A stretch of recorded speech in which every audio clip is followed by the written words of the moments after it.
All right, so hey everyone, this is Carroll Moon with KidFit Ministries. Again, we're back with another of the role model interview series. This time I'm so honored to have Coach Hines, who coaches the Coronado Islander football team in Coronado, California, which is right outside of San Diego. And we'll let Coach Hines introduce himself a little bit more in a second, but briefly, I want to tell you about KidFit. If you guys have been following us on YouTube, you know that we're about providing mentoring and opportunities for all kids, whether they have money to pay for travel ball and that kind of stuff or not. And the idea is to use athletics and sports as a way to provide opportunities and mentoring to kids. The plan is that we'll have camps. We're working on facilities in Lynchburg, Virginia right now to provide training. The vision is to take that to whatever city you're in. And so the big, bold goals for the ministry, and then also we'll sponsor teams for kids that are capable of doing more. We'll provide opportunities to play travel teams. Right now we're doing a 7-on-7 team, but the plan is to go bigger than that with other sports as well. Please do subscribe to us on YouTube, and you can see all of our Twitter and Instagram and all that stuff there. But let's get to the man of the hour. Coach Hines is here with us, and I'm having a little bit of tech trouble here. It is now cooperating. Coach, thank you for joining us. Thank you for having me. Can you tell us a little bit about your playing career? Yeah, I'll start off by saying I grew up kind of a chubby kid. So I started playing football in second grade, and because of my weight, this was back in Barrington, Rhode Island, I played up, I think it was a grade or two. So my playing career was not one of a lot of youth now where they kind of realize that that's their calling and are a star stand up by any means.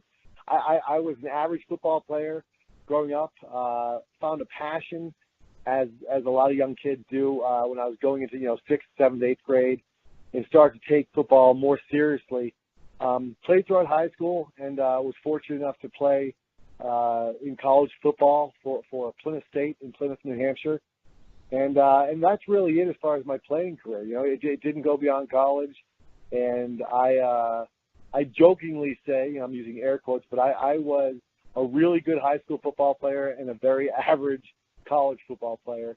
And the reason I say that is because I had no aspirations or dreams that weren't fulfilled. I love the sport, and I felt like I had a platform as a player to be a leader and to be an example to my peers. And now as a coach, I've coached high school football for 21 years now, or going on my 21st year. And I feel it is a greater calling and a platform than I could have ever imagined. So needless to say, my playing career is not going to stop anyone in their tracks and say, man, you got to hear this story, because I love the game, but I was a good player, and that's it. That's a good segue, though. You talk about your coaching. You're out at Coronado now, the Islanders. I actually was there last summer. I talk about the great opportunities God has given my kids. I was there. My son was at a quarterback camp there last year, so I've been to that school. Tell me about your coaching career. Well, before I forget, I took the head coaching job at Coronado just last year, so I'll go backwards. I was at that camp because I had some players at the camp also, so I'm sorry that we missed each other. I was there in the bleachers, in the press box, and on the field for a bit, so I'm sorry we didn't connect. But my playing or coaching career started actually after my senior year of college, season, I should say. While I was still in college, I was approached by a teacher who said that a friend of a friend was looking for a coach for a Special Olympics special needs flag football team. So a good friend of mine who I played football with, he was a fullback, I was a tight end. I said, Billy, we got to check this out. And I had never thought about coaching prior to that. So we coached this flag football 6th, 7th, and 8th grade Special Olympics special needs team. And I'll tell you, Carol, my eyes just lit up. When you have those certain moments in your life, whether it's having your first child or make it more relatable to the young men and young women still in high school, when you have a big play in the field or in the court or the rink. My first experience coaching was with some of the greatest spirits and the greatest people in the world, children with Down syndrome and other special needs who take nothing for granted. But when I saw them make a catch, complete a pass, pull someone's flag, and even when they fell flat on their face, just to see the pure joy, that's when it kind of struck me. And I was like, man, I want to coach. So fast forward to I graduate college, got my first teaching job in third grade, and I reached out to the local high school football coach and introduced myself and said, I'm not looking for a paid position, but I would love to be able to help out on your staff in any capacity. So that's really what I recommend to anyone wanting to get into coaching is look to be able to do anything, And it just so happened that he had a paid position open, so I became the head freshman coach my first year. Wow. That baptism by fire, because I didn't get the job because of my qualifications or my good looks. But I got the job and spent 7 years at that school. We were very successful. And at the end of every season, the head coach would pull me aside and say, Kurt, come on up to varsity. And I had no aspirations of even going to varsity. So I would say, Mike, I'm good. I like my little gig down here with the freshmen. And then got called to coach in my own town. So I did that. And, my son at the time was in 5th or 6th grade. So I thought, hey, possibly coach my own son. And after one season of coaching there, actually after 3 weeks, I thought, this guy and I are on complete opposite ends of the spectrum as far as our approach to young men. Nothing to do with X's and O's in football, but just how I saw my calling as a coach as opposed to being more than just a game. So I told my wife, I'm done. I'm going to honor my commitment, but after this year, I'm going to take a year off coaching or I'll go back to the old school. And my wife was working at a high school that had just opened, and she said it had only been there for a year. And she said, hey, they're looking for a head coach. And, as many of us are blessed with tremendous spouses, I said, Jill, I really appreciate it, but I've been a freshman coach for 7 years, a varsity assistant for 1. I am not qualified. And she said, it can't hurt. So I applied for the job, got the job. And like I said, it was a brand new high school. So my first year as head coach, we didn't have any seniors. We were really building a culture, building a program from the ground up. And we took our licks. Our first year, I jokingly say when I go and speak to people that, we broke records for the state of New Hampshire my first year as head coach. And you can see people's eyes light up waiting to hear some championship run. Yeah. And unfortunately, the record we broke was we got our butts kicked more than any other school in the history of the state. But, and truthfully, when you walk through at the end of a game and people shake hands and say, hey, great game, we were so bad, no one even lied to us. No one even said great game. They just said, wow, beautiful field. What a great facility. But the short story, or long story made shorter, is we went from 0 wins my first year to 2 wins to 5 wins. In my last 4 years as head coach in New Hampshire, we were blessed to be able to go to the state championship 3 out of the 4 years. Wow. Each time in a higher division. And I'm not saying this to try to sound modest. We did it because we had dedicated young men. We had tremendous support from the community and the administration. And I was surrounded by coaches that hands down made me better because of what they knew and their passion. Thought I was going to retire there. And not that I'm anywhere close to retirement, but I thought, this is where I see myself. And then our oldest of 4 children, who had just recently got married, had moved out to San Diego, called and said she was pregnant. So my wife and I, we prayed about it, but because we pray about everything, but we knew we didn't want to be grandparents on the other side of the country. Mm-hmm. So I thought, we have a 1 to 3 year plan between networking and job hunting and saving money, and within a year or 3, try to move out here. And it happened within a month and a half that I was able to get a job and started coaching at a private Christian school out here and teaching where I'm still currently teaching. Coached there for 2 years and really felt the calling to be a head coach again. And Coronado opened up, and it's a blessing that I just finished my first season there. And that's a long answer to your short question, but that's the history, if you will, of my coaching career thus far. No, that's fantastic, Coach. And it's a good segue, actually. You talked about praying for everything, and I know I follow you on Twitter, and I absolutely love it. It's inspiring to me, and I'm sure everybody else that follows you. And so that leads to the next question. Why is Jesus so important to you? Great question. And by the way, I've been blessed to be able to do several podcasts and go different states and do speaking engagements. And you are one of a handful that is so open with sharing Christ in all of this. And I know that's why you do this. So I love that question. My journey as far as my faith has been an interesting one, where I grew up Catholic, very strong religious household. Met my wife, who at the time was Mormon. So joined the Mormon church for 14 years, and as I studied more and searched and kind of did a lot of prayer and soul searching, realized that for me, it wasn't about an organized religion. And this is not a political statement or a religious statement and bashing anything. But my wife and I, about 5 years ago, decided to leave quote-unquote organized religion, and we now go to a non-denominational Christian church. And so for me, in the center of everything, Christ has always been my stronghold, my rock, you can relate to Christ and call him so many different things. But for me, my faith has been everything. It's brought me through the toughest of times, and it's been there in the best of times. So for me, I look at teaching. I teach elementary school. And I look at coaching as two of the greatest platforms. And I consider the third to be not in that order, but one of the three, parenting. Greatest platforms where God has blessed us with a captive audience, especially if I relate this to coaching. The great majority of the young men and young women we coach, regardless of our sport, the great majority of them want to be there. And I know this with 4 children of my own. Sometimes mom and dad will say one thing, and we've said it since they were old enough to understand the spoken language. But when coach says it, it takes on a whole new meaning. So, with my own children and with the young men and young women, I've had 2 girls in the 20 years I've coached, 2 young women.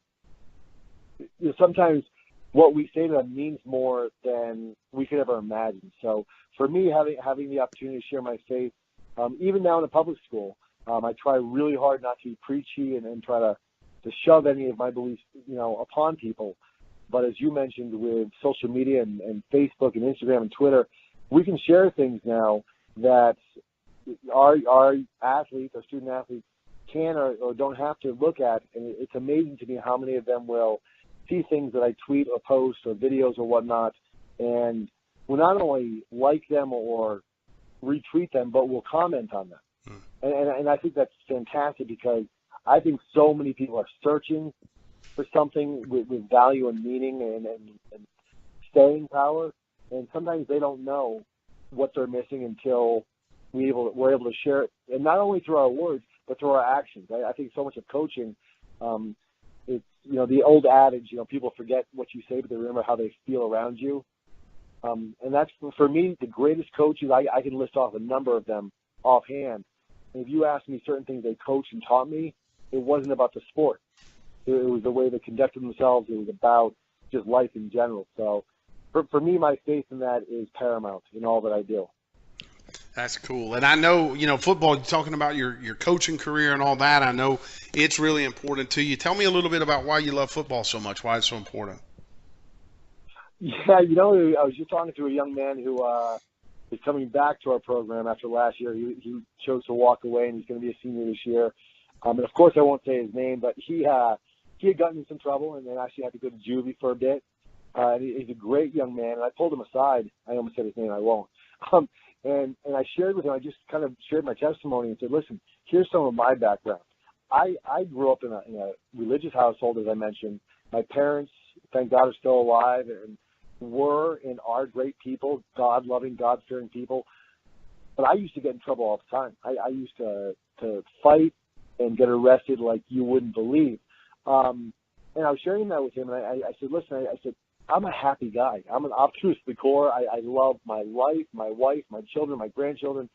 But there's a part of me that just loves violence. And with football, you have an opportunity within the confines of the game, and never dirty and never being cheap and never being disrespectful. But you have a chance to have controlled chaos, to have violence where you can run through someone. Mm-hmm. And then after the game, look him in the eye, shake him the hand, give him a hug, whatever. And I love that. I love that part. And I always joke around with my players. But as I mentioned, I teach elementary school, and I paint murals on the side. There's nothing manly or aggressive about either of those things. They're laughable, but I love them. And I also am blessed to love having played and now coach football, where it is just, in my opinion, the ultimate team sport. And I'm sure any coach that coaches other sports would say the same thing about their respective sports. But for me, there's no greater platform to work and train and push each other and one another. And on a football field, it's just, like I said, just violent, controlled chaos that is poetry in motion at the same time, if that makes sense. Yeah, absolutely does. And I know, just following you on Twitter, like you said, your faith is so important to you, football is so important to you, and you're kind of marrying the two there. What about the combination of those? What makes that combination of football and Jesus so special for you? I think that's a great question. For me, it's football is, the lives that we're blessed with, whether we live from, obviously birth, from the day we're born until, a tragedy in our teens, or if we live in our 30s or 50s or 90s, football is life sped up, 100 miles per hour. And what I mean by that is you have teammates, you have family members, you have challenges in the weight room, on the practice field, in the classroom. And it's just life just set up, like I said, 100 miles per hour, where you go through all those highs and lows and emotions as a team, where you get to see all those successes and struggles with yourself and with your teammates and your players and coaches and peers, where you can't do it on your own. You cannot be a successful football player, essentially, without your teammates. You can't be a successful program without the teammates, the parents, the coaches. We always tell our guys on offense and defense and special teams, but trust the other 10 guys around you. Do your job. Trust that they're going to do theirs. And I think that's what it comes down to in life. Is in order for me to be the best father or husband or grandfather that I can be, I need to trust that my wife's going to do her job, quote unquote job. Children do theirs, and you name it. At the same time, I'm only going to be successful if I'm also trying to empower and build them up at the same time. That's great. That's great. And I know, following you on Twitter, I keep up with, different messages and things. I want to give you an opportunity, Coach, to give a message to two groups. One is there are a lot of kids that'll watch this. And when I use kids lightly, I'm talking about all age groups of people younger than us. And then parents want their kids to be successful in sports. And, the most amazing thing about this series, interview series to me, is how many parents are watching it, professionals are watching it on LinkedIn. It dwarfs the numbers that we're seeing on YouTube. And I think it's because parents are trying to gain wisdom from folks like you who can help their kid be more successful in sports. So what is your message to the kids and to the parents who are going to watch this? I guess one of my first messages that I always try to share with the young men in my program, as well as the parents, is way back when, and some of us can put our finger on that day and the time and the moment when it happened, and some of us don't remember exactly, but we can remember general age. Way back when we all got into the sport we play or coach, or our children did, because it was fun. Because we enjoy the fun. It brought joy to us. And I always try to, I'm guilty of it, as most coaches are. I found myself often saying to the players, hey, it's your senior year. You got one more year. Well, the older I get and the more I've been in coaching, I realize tragedies strike where you get accidents or sicknesses, illnesses, and how foolish is it of us as human beings to put our joy off after we retire. And you think you worked your entire life, you weren't happy, and then you died before you planned on it. And as far as sports, I think all too often we, especially nowadays with Twitter, and I love Twitter, but people want to play at the next level. And they put all the focus on getting to the next level, and they're not enjoying the process along the way. And it is hard work, and it takes commitment and passion and drive. But I think my first message to parents and players alike would be play for that young kid that just enjoyed doing it, enjoy the process. I think if I were to separate it to the parents, and I see this all too often where children will stop playing one sport, whether it's football, basketball, baseball, lacrosse, because they've been told by a parent or a trainer or a coach that if they want to excel, they just need to focus on one sport. And whenever I get the opportunity, people probably stop following me because I share it too often, but I try to share examples of people at the prime, at the professional level, who will share that they were multi-sport athletes. And I think, travel ball, whether it's basketball, baseball, or 7-on-7, there are positives that can come from all those, and this is not a knock on any of those. But I love multi-sport athletes, and I love when kids aren't in the weight room. And I do the strength and conditioning with my guys year-round, and I love that. But when I have a young man say, Coach, I'm not there because I'm at X, Y, or Z, and whether that's a drama play, I have one of my biggest and best players right now who's been missing some workouts because he's doing drama, and he felt really guilty about it. And I pulled him aside. I said, "Do you enjoy it?" And he kind of said sheepishly, and he's a big kid. He goes, "Yeah." I said, "Then own it. Have fun." I said, "You're doing something else." I don't want kids missing workouts when they're sitting on their couch playing video games. But if you're playing another sport or doing something with your student body or your community or your church, enjoy that. So I think parents, let your kids be kids. Let them play multiple sports and be the best parent you can be for them, not by coaching or I'm going on a tangent now, so I'll make this short, but let them be kids and enjoy the process. I think I guess the last thing I'll say on this question, as far as the players, in addition to enjoying the process, is realize the platform they have. As sad as it is, you can get 1,000, 2,000, depending on where you are, Texas, tens of thousands of people at a high school football game on a Friday night. And sometimes if you have a cure for cancer, you're going to get some people from the local paper and some scientists sitting in a room with 20 or 30 people. As athletes and as coaches, we have a platform that reaches far beyond what I think any of us realize. So I think my message to the players would be enjoy the process, enjoy every moment, and realize that people are always watching you. And it might be that one special needs child in the back of your class, or a teacher, or a teammate that you think has it all together but struggling with something. Try to be that light to them. Try to be that example that they may not get anywhere else. Yeah, that's so awesome, Coach. Thank you so much for taking the time. It's funny, you did such a great job, and it's always like things, Murphy's Law or whatever, when there's a great interview, things go a little awry. I know we had some technical trouble. Even the slides here, we may be a black screen and some voices for part of this, but that's okay. Your message was fantastic. And I just want to tell folks, since they can't see the slides right now, to check on Facebook. You can catch Coach Hines at search for him, Kurt, K-U-R-T, Hines, H-I-N-E-S, on Twitter and Instagram and all that, and also Islander football. You can catch up with his Coronado Islanders. And Coach, thank you so much. Go ahead. I appreciate it. No, I was going to say I appreciate all you do, and I look forward to speaking in the future. Yeah, thank you so much, Coach. All right, stay strong.